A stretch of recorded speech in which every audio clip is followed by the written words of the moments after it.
Hello students, नमस्कार। महाविद्यालय के राजनीति विज्ञान विभाग के द्वारा समय समय पर आपके लिए छोटे छोटे वीडियोस के माध्यम से आपके सिलेबस से रिलेटेड कुछ प्रश्नों के उत्तर प्रेषित किए जा रहे हैं। इसी क्रम में एक छोटा सा वीडियो आपकी सेवा में प्रेषित है जो BA पार्ट 3 के पब्लिक एडमिनिस्ट्रेशन एवं MA फाइनल के पॉलिटिकल सोशोलॉजी से रिलेटेड है। विषय है ब्यूरोक्रेसी, नौकरशाही। जैसा कि सर्वविदित है कि लोकतंत्र की संकल्पना एक लोक कल्याणकारी, लोक हितकारी वेलफेयर स्टेट की कल्पना से ली जाती है। इन लोक कल्याणकारी योजनाओं का क्रियान्वयन कार्यपालिका के द्वारा किया जाता है। कार्यपालिका दो प्रकार की होती है, एक अस्थायी कार्यपालिका एवं दूसरी स्थायी कार्यपालिका। स्थायी कार्यपालिका को ही हम नौकरशाही, अफसरशाही के नाम से जानते हैं। नौकरशाही को हम civil services, magistracy, non political executive, non political government, elite class इत्यादि नामों से भी जानते हैं।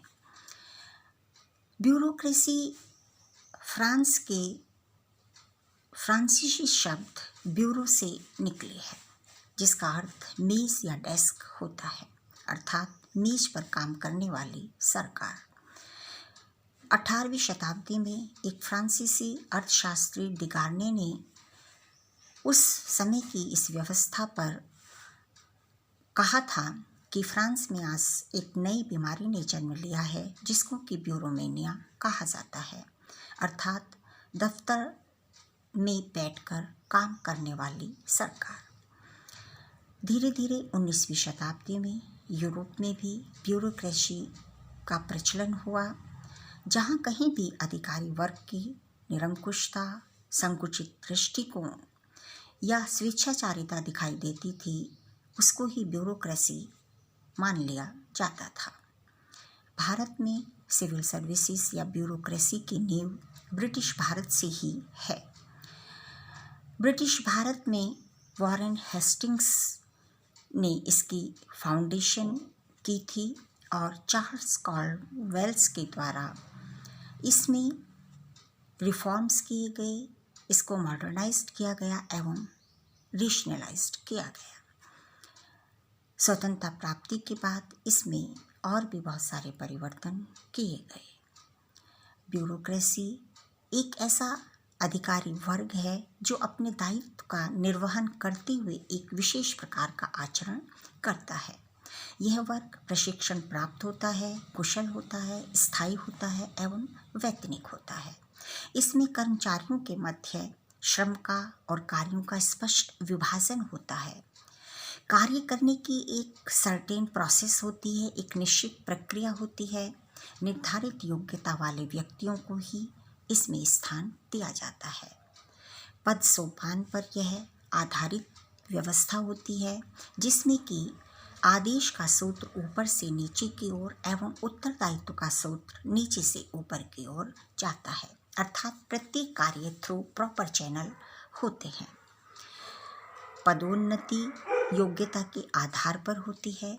कर्मचारियों को वेतन उनके कार्य के आधार पर, उनके स्तर के आधार पर, उनके सामाजिक स्तर के आधार पर दिया जाता है। इसमें जो भी निर्णय लिए जाते हैं वो औचित्य के आधार पर, जनहित, जन कल्याण के आधार पर लिए जाते हैं।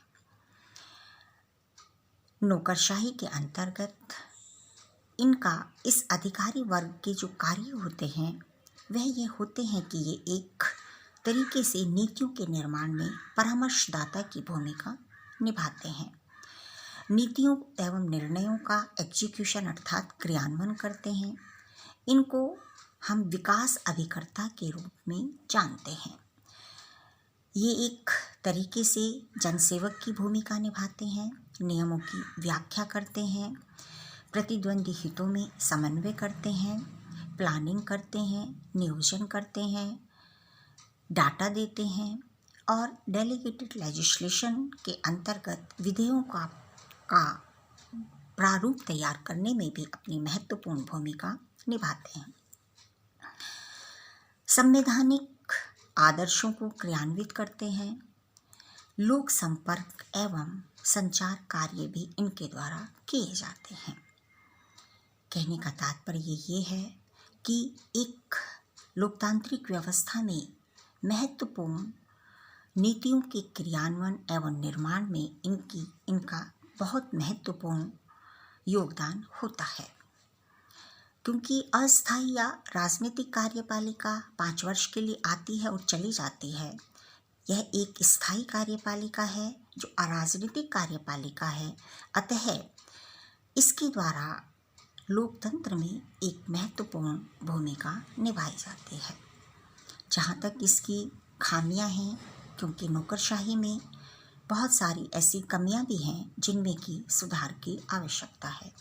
जैसे कि हम ये कहते हैं कि नौकरशाही में रेड टेपिज्म होता है, लाल फीताशाही होती है। कागजों में बहुत देर हो जाती है, विलंब होता है, सारा समय कागजों की हेराफेरी इधर उधर में ही लग जाता है। इसमें ब्रिटेन के एक जज ने ये लॉर्ड हेवर्ड ने ये कहा था कि इसमें एक न्यू डेस्पोटिज्म होता है, अर्थात एक नवीन निरंकुशता को जन्म मिला है, जिसने कि ब्रिटेन के नागरिकों की स्वतंत्रता पर बहुत अधिक कुठाराघात किया है। अर्थात नौकरशाही शासन व्यवस्था में फॉर्मेलिटीज़ बहुत होती है, औपचारिकतावाद बहुत होता है, कंजर्वेटिज्म बहुत होता है, और इसी तरीके से हम ये भी कहेंगे कि यह क्लास अपने को जनसाधारण से थोड़ा स्पेशल क्लास समझने लगती है।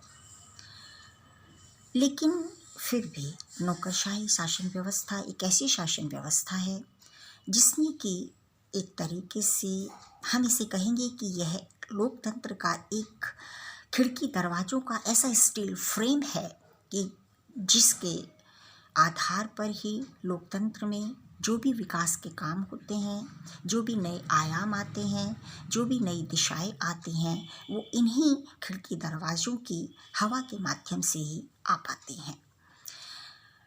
इनमें सुझाव के तौर पर हम ये कहना चाहेंगे कि इसमें थोड़ा सा यदि स्थानांतरण की नीतियों में थोड़ा परिवर्तन हो, यदि इस अधिकारी वर्ग को समय समय पर पुरस्कृत किया जाए, पदोन्नति के उचित अवसर दिए जाएं, इन्हें विकास करने के लिए, नवीन सोच के लिए, नवीन आविष्कार के लिए, नए विकास के कार्यों को करने के लिए उचित समय दिया जाए, तो यह वर्ग एक महत्वपूर्ण भूमिका किसी भी देश की लोकतांत्रिक शासन व्यवस्था में निभा सकता है।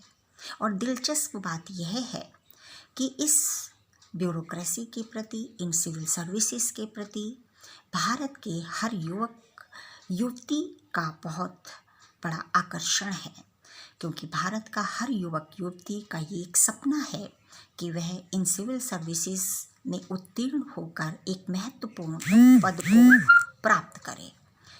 इन महत्वपूर्ण पदों के प्रति युवक या युवती की सोच में वो ये सोचते हैं कि यह एक ऐसे पद हैं जो प्रभाव के हैं, सत्ता के हैं, और जिनमें मनी भी है, जिसके लिए वो अथक प्रयास करते हैं और लक्ष्य या मुकाम हासिल करने के लिए निरंतर प्रयास कर रहे हैं या करते हैं। अतः हम ये कहना चाहेंगे कि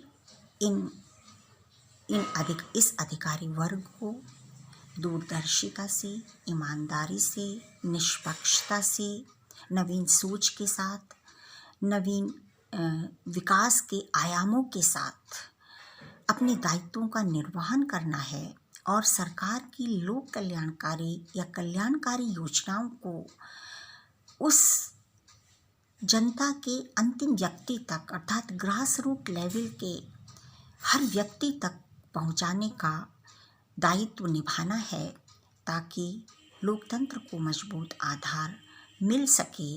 और हम ये कहेंगे कि ब्यूरोक्रेसी इस तरीके से विधायिका, कार्यपालिका, न्यायपालिका एवं मीडिया के साथ साथ एक ऐसा पंचम स्तंभ है जो कि लोकतंत्र रूपी प्रसाद को एक मजबूत आधार प्रदान किए हुए है। थैंक्स।